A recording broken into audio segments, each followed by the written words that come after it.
접수된 사연이 32세 감자남님입니다. 강원도 같은데요. 감자남으로 불러주세요. 이렇게 보내주셨네요. 저는 만 32살 남자고요. 만 29살 여자와 결혼해서 자녀는 아쉽게도 아직 없습니다. 현금은 3천 정도 있고요. 실수령 기준으로 남자는 260, 여자가 500 정도 받고 있습니다. 마통은 남자 1억 이렇게 남자 여자로 써주셨어요. 남편이 저희 아내는 이렇게 쓰신 게 아니라 네. 감자남님께서 보내주신 내용입니다. 실수령 기준 남자는 260 제가 이렇게 읽는 게 아니고요. 이렇게 보내주셔가지고 네 여자는 500 정도 받고 있고요. 마통은 남자는 1억 여자는 5천 정도 있고 60% 정도 마통을 쓰고 있습니다. 아이가 없으면은 600 정도까지는 상환할 수 있지 않을까. 생활비로 150, 160 정도만 쓴다는 거죠. 지금 현재는 강원도에 있는 관사에서 지내고 있습니다. 내 집 마련은 동작구 상도동 쪽에 좀 해보면 어떨까라는 생각을 하고 있고요. 2월에 시세보다 좀 싸게 마련을 했다. 네, 매수했네요. 내 집 마련은 동작구 상도동에 했습니다. 2월에 시세보다 좀 싸게 10억 초중반 갭 5억에 갱신권 사용한 집에 아파트 매수했습니다. 현재 호가는 13에서 14억까지 나오고 있고요. 이제야 6천이나 하는 취득세를 다 냈는데 이제 앞으로 어떻게 살아가는 게 가장 좋을지를 모르겠습니다. 매수 당시 계획은 2년 반 뒤에 전세를 내주고 다시 전세를 빼서 실거주를 계획을 하고 있었습니다. 그 당시만 해도 제 마통은 2억 정도로 늘 것이라고 생각을 했고 마통이 2억을 더 늘려내고 주담대 4억을 받으면 충분히 가능할 거라고 생각했는데요. 지금 마통 한도가 줄어들었는데 지금 어떻게든 되지 않을까 이런 방법들이 있지 않을까 생각하고 있습니다. 결혼 기간은 2년이고요. 혼인신고는 했습니다. 자녀 하나 정도는 얼른 가지고 싶었지만 현실적으로 쉽지가 않은 상황이었습니다. 물론 지금 집에서 관사에서 계속 살 생각은 없고요. 자녀가 생기면 초등학교 가기 전에 학군지, 희망은 서초나 대치 등으로 옮기고 싶습니다.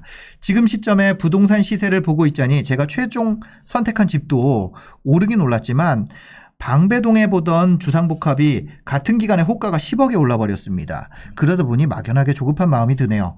신사임당님뿐만 아니라 대부분 유튜버들이 무주택자 중심으로 얘기를 해주시는데 1주택자 저 같은 경우는 어떻게 해야 될지 갈피를 못 잡겠습니다.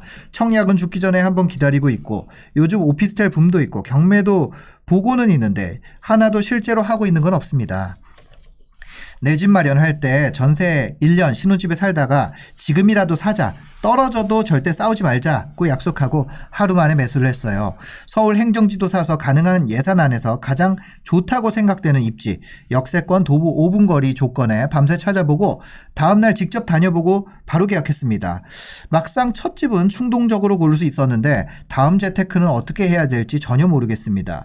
저도 그렇고 배우자도 그렇고 둘 다 안정추구형이라 주식 코인은 거의 안 하고 있고요. 달러 1,100원일 때 1,000만 원 정도 환전해 줄 정도로 안정추구 중 안정추구입니다. 네. 안정추구인데 집 살 때 하루 만에. 여보 내일 여기 가서 사자. 대비 5억. 네, 갭 5억짜리를 그냥. 그러니까요. 지금 어떻게 하는 게 좋을지 궁금하다 이런 얘기를 주셨는데 어떨까요? 답변을 좀 부탁드리겠습니다. 네. 저는 먼저 좀 현실적인 조언을 좀 드릴게요. 네네. 이분이 지금 어쨌든 아이를 원하시는 분이고 네. 또 올해라도 이렇게 내년이라도 이렇게 아이를 갖기 원하시는 분인데 네. 지금 아이가 없으면 600 정도 지금 저축이 뭐 가능할 거다라고 네. 이렇게 했잖아요. 근데 아이가 있으면 상황이 굉장히 달라질 겁니다. 그죠.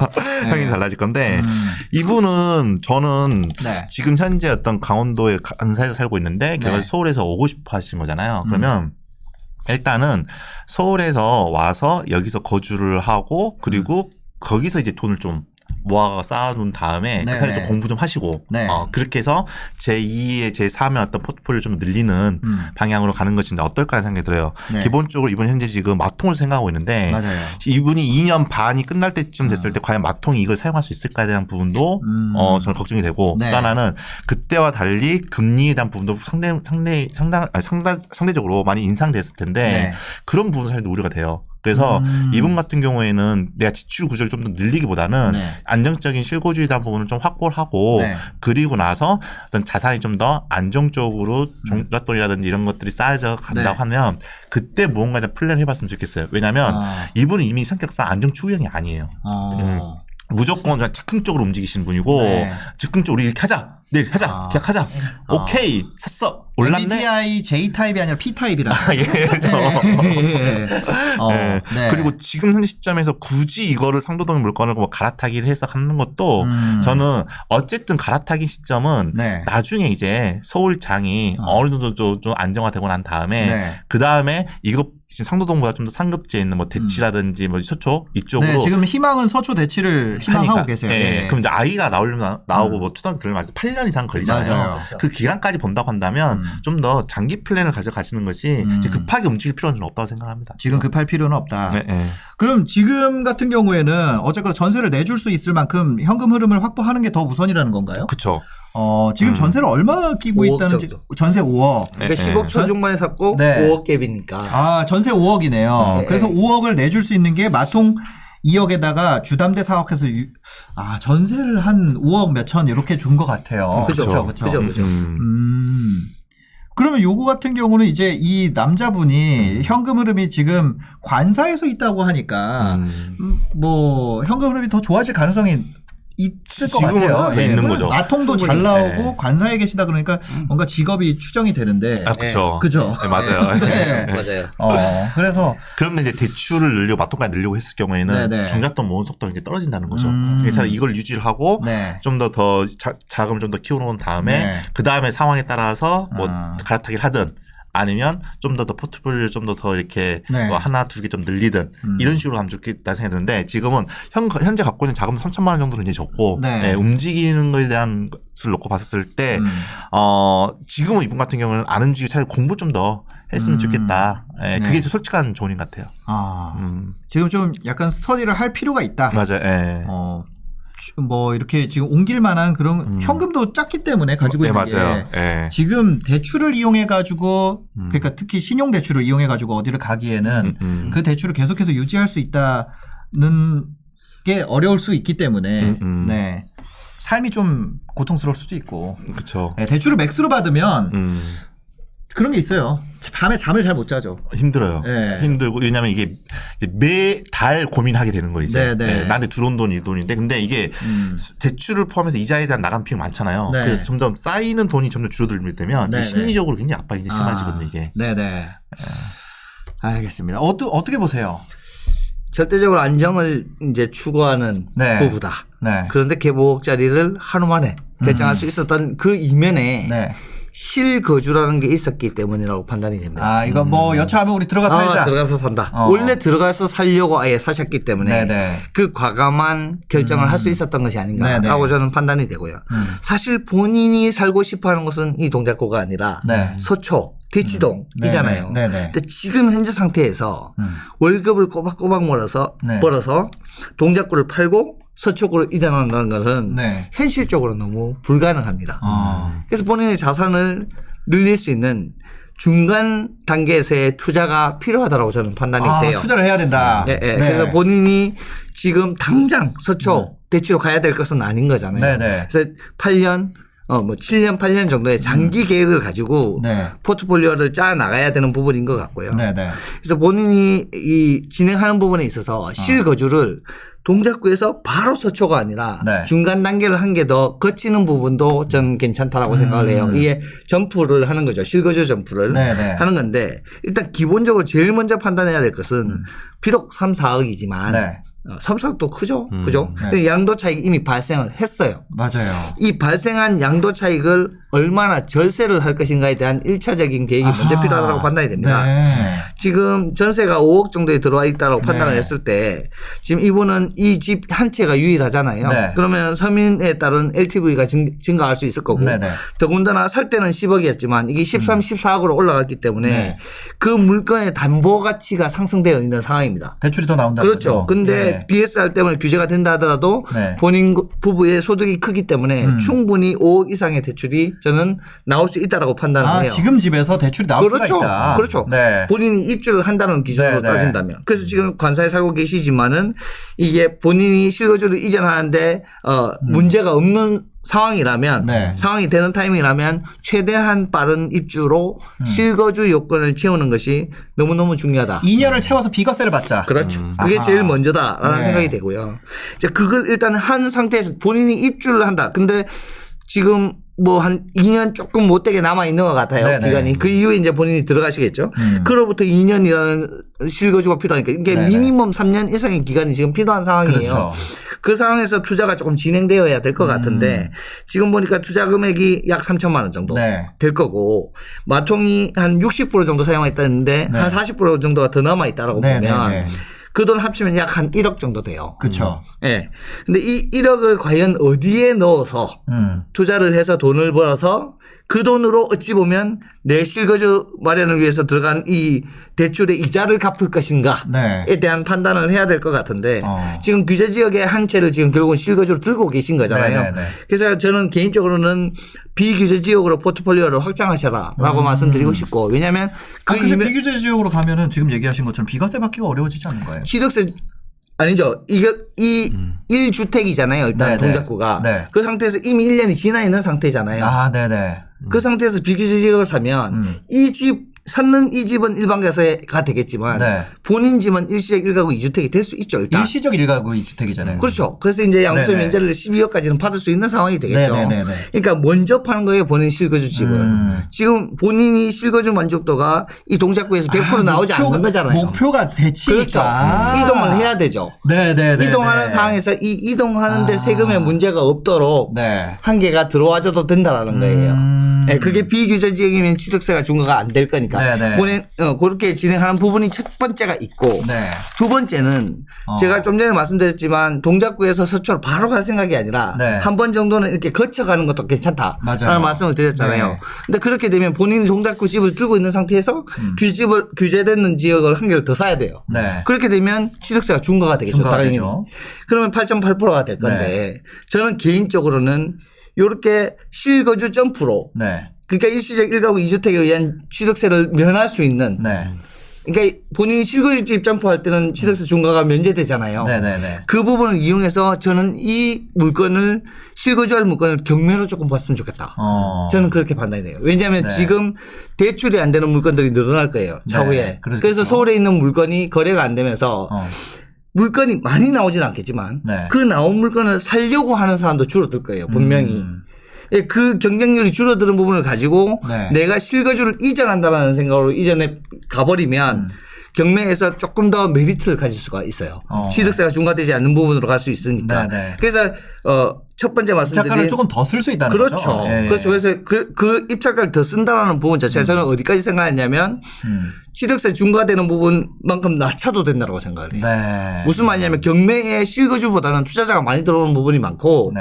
그분들은 취득세 중과를 감안하고 들어오는 경우도 있어요. 그렇죠. 그래서 예를 들어서 100%짜리 물건을 한 9% 싸게만 사면 내가 취득세 중과가 되지 않는 효과가 있는 거잖아요. 결국. 그렇죠. 그걸 노리러 들어오는 이 상황에서 본인은 일시적 1가구 2주택으로 갈 수 있으니 네. 본인은 이런 전략을 가지고 오시는 분들한테 경쟁 우위가 될 수 있는 조건을 네. 지금 가지고 계신다. 네. 그래서 내가 실거주하는 집을 가지면서 비규제 지역에 투자를 할 거냐 아니면 내가 실거주하는 집을 팔면서 다음 실거주 집으로 경매 물건을 들어갈 거냐 하는 부분이 나쁘지 않을 것 같다. 그러니까 경매를 들어간다는 거는 거기 똑같이 지금 서울 쪽에 그렇죠. 네. 그러니까 이제 그렇게 될 경우에 본인의 실거주 만족도나 물건의 가치가 떨어지면 안 돼요. 네. 오히려 더 좋은 곳으로 움직여야 되겠죠. 예. 상향 점프를 하는 부분에 있어서 경매라는 걸 이용해 보시면 좋지 않을까. 개인적으로 그렇게 판단이 되고요. 네. 물건 수를 늘려가는 건 진짜 안 좋은 것 같아요. 네. 지금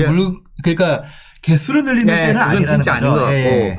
일시적 1가구 2주택이라는 네. 그 규제 이 세금 혜택을 적당하게 사용할 수 있는 정도가 굉장히 양호하다라고 네. 저는 판단이 되고 왜냐하면 향후에 이 변화가 어떻게 이루어질지 지금 아무도 모르는 부분이잖아요. 사실. 네네. 그래서 이 변화에 굉장히 기민하게 대처할 수 있는 본인의 포트폴리오가 필요하고 그러려면 이 포트폴리오가 조금 가벼워야 된다고 생각이 돼요. 네. 물건 이만큼 늘어나버리면 정리하는데 이 문제가 맞아요. 너무 커질 수 있으니까 맞아요. 조금 어찌 보면 똘똘하게 주택수 줄여가면서 가되 본인의 전략을 조금 활용할 수 있는 방법으로 네. 실거주 점포도 좋고 한 개 정도의 투자를 통해서 이렇게 진행하는 부분도 괜찮을 것 같습니다.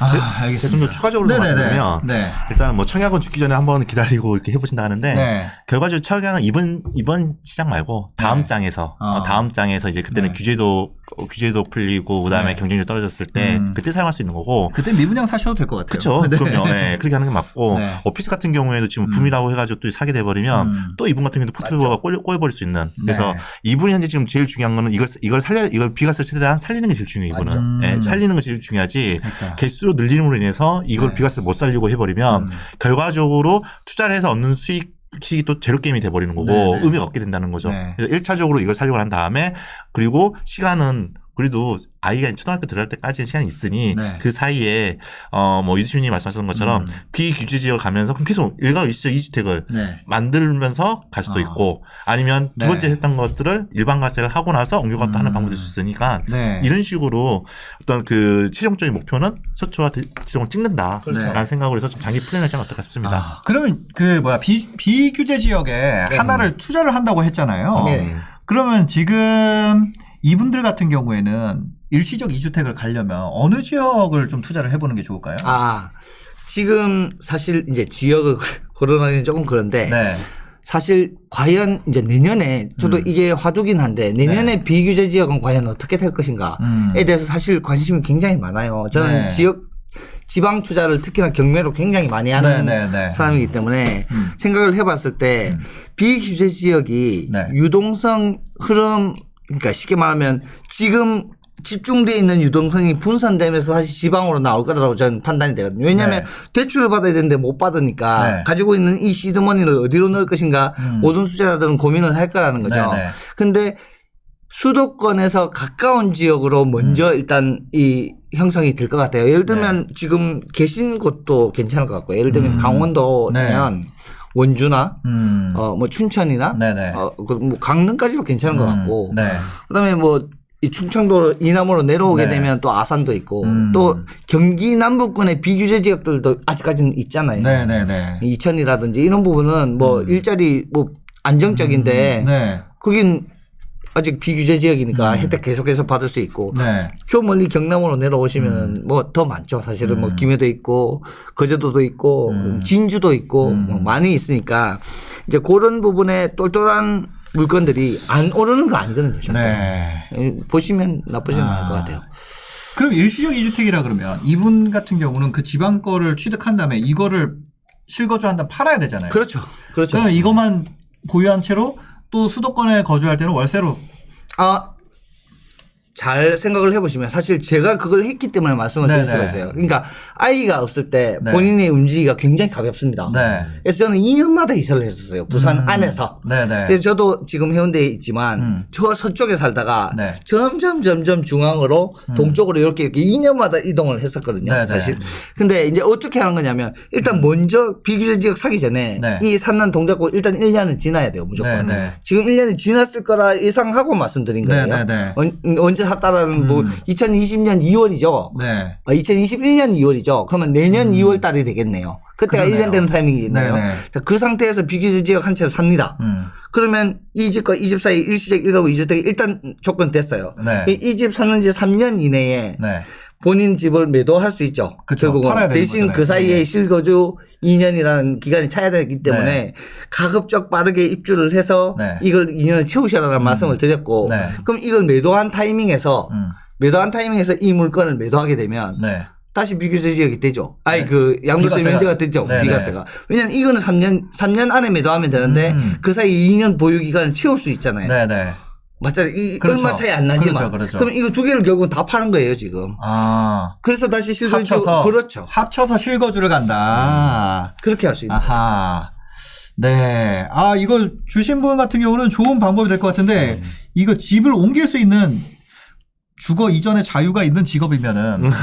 근데 이제 이분이 관사에 산다고 하는 거 보니까, 어쩌면 그걸 취득을 하면서 관사를 다시 내놔야 되는 지금 근데 동작구에 실거주를 하러 들어갈 예정이었어요. 들어갈 예정이시니까. 그리고 이 네네네. 동작구와 서초구 대치동 사이의 이 간격으로 봤을 때 네네. 서울 시내 이 건이면 특별히 이 직주에 그 문제가 되지는 않을 것 같아요. 그러니까 동작구에 들어오는 게 문제인 거지. 네네네. 우리가 동작구 들어가서 출퇴근 가능할까? 네. 이게 문제인 거지. 네. 동작구를 들어오는 순간 서초구 쪽으로 조금씩 들어가는 거는 네. 문제되지 않을 거라고 봐요. 이분의 가장 베스트한 상황은 서울은 빠지고 지방을 오르는 게 가장 베스트한 상황입니다. 이분 같은 경우는. 그렇죠. 네.